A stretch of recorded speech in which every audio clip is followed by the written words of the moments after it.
How's it going there, folks? My name is Stephen Doherty and I'm from Foxford in County Mayo, and I'm delighted to be asked by the Linen Hall in Castlebar to participate in the Splendid Isolation series of videos with various artists. So they've sent me a list of questions and I'm going to try and answer them as best I can and give you a bit of an update of what I'm up to. So I'm a traditional Irish musician, and I've been playing music all my life, and I've been touring professionally and working in various projects sort of over the last 10 or 12 years, and I've got to tour with loads of different bands and shows and stuff, and it's been great to be involved with so many different musicians and so many different projects all over the world. So at the moment I'm living in Mayo, and I've been working with a few bands. We travel a lot with Sean Kane around Ireland, the singer, and we also were involved playing for Cayley's and different concerts and with different bands at festivals and various projects. I also do a lot of recording work. We have a studio here, and so I do a lot of audio production and bits of compositions as well for different things as well. So I'll be telling you a bit about those in a few minutes. So I suppose I like to keep myself involved in a lot of different things when I can. So my daily working routine, I suppose very hard to describe. It could be anything. We also live on a farm here, so it's great. We get to go outside and work a bit on that. But from a music point of view, it could literally be anything. It could be loading up the van with sound gear, heading off doing sound somewhere, or it could be heading off to do a gig, or it could be meeting people for rehearsal, or it could be coming in here to the music room to put the head down and maybe try and compose some new material for something, or it could be having somebody coming into the studio and working on anything. So it's definitely different every single day. At the moment, during the lockdown, it's probably been maybe 2 or 3 hours in here, maybe working on projects on the laptop for people. Been doing a bit of editing work for people and stuff like that. Getting outside for a few hours and getting a bit of manual work done out there, and then just if I'm in the mood, might try and compose something as well, or stick down some new material. So what am I working on right now? So at the moment I'm involved in a few projects.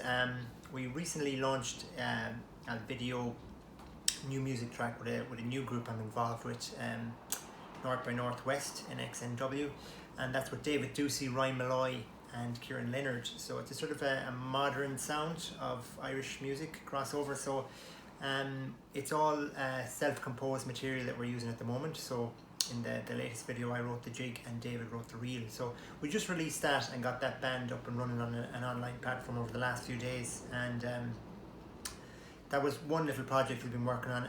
I've been doing some editing work as well for the Hawkswell Theatre in Sligo, helping to edit some of their audio for their online videos. And a few other people have been in touch to edit audio as well, so tipping away at those as well.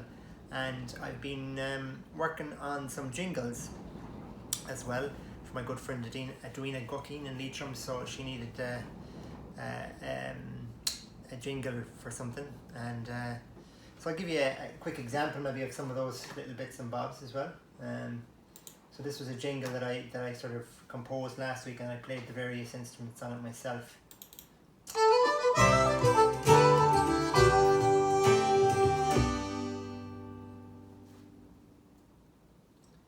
So that'll just give you a quick example of something that I was up to. So a bit of whistle, a bit of bodhrán, a bit of accordion, a bit of bouzouki, piano on it, bass, so a few different things, and I was able to record it here in this temporary studio that I have set up in the house at the moment.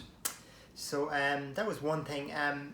Over the lockdown, I definitely have managed to compose some new material, and there was a waltz there that I wrote some time ago, and I gladly got to record that for the Pink Ribbon sessions, which raised a lot of money for cancer research there recently.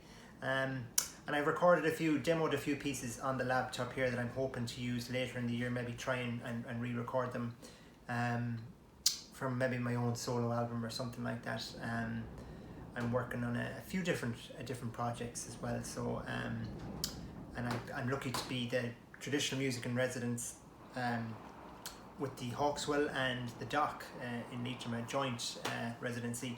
So I'm working on a few little things for those as well. and I might check in later in the year about them. So a quick example of something I was sort of messing about with this morning. I was trying to compose a little tune on the whistle. This is where it's at the moment. It's certainly only getting there.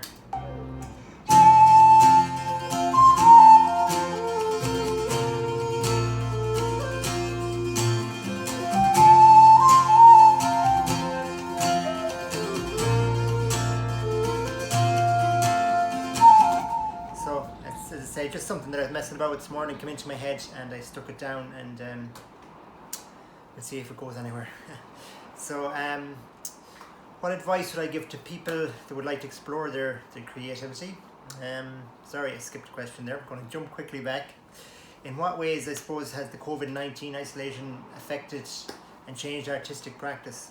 Well, as we all know, people can't get out and about and meet up and play together at the moment.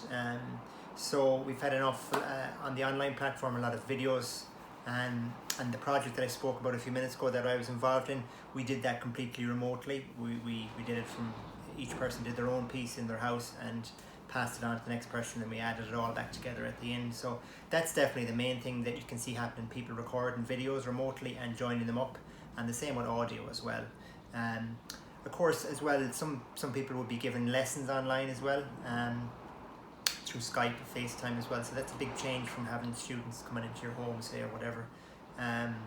But I suppose it is giving artists a lot of time to reflect and compose and work on new material and see maybe what they really want to be working on, maybe rather than rushing around doing gigs all the time or whatever. So I think I don't think it's going to do any damage. Obviously, financially, it's tougher, but you know, at least the government have something in place to help people as well. So I certainly don't think it's going to be the end of the world for artists or anything like that. I think if anything, more good will come from it to some degree.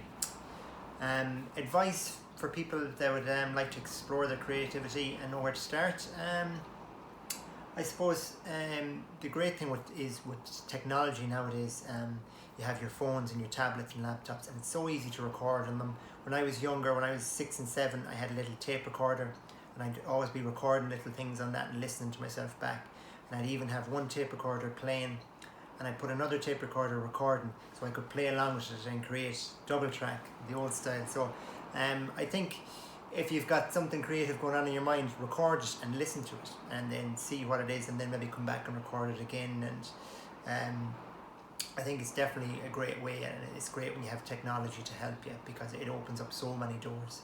And you know, I think definitely you know, not being afraid to compose material, but also, you know, listening to lots of other material that's been there before as well is also a great help. So definitely, I think recording little things even on a phone or anything, and just listening back and just maybe tweaking it a bit and all that sort of thing, and using the landscape as well is always great. I like to name the pieces I've wrote, or a lot of them, after bits of landscape, maybe, or places that I've been to that might be sort of influential, you know, and all that. So I think that's about it. So I hope everybody's keeping well, and I do hope that I'll see you at some stage during the year at some various projects throughout the country. Alright, thanks very much.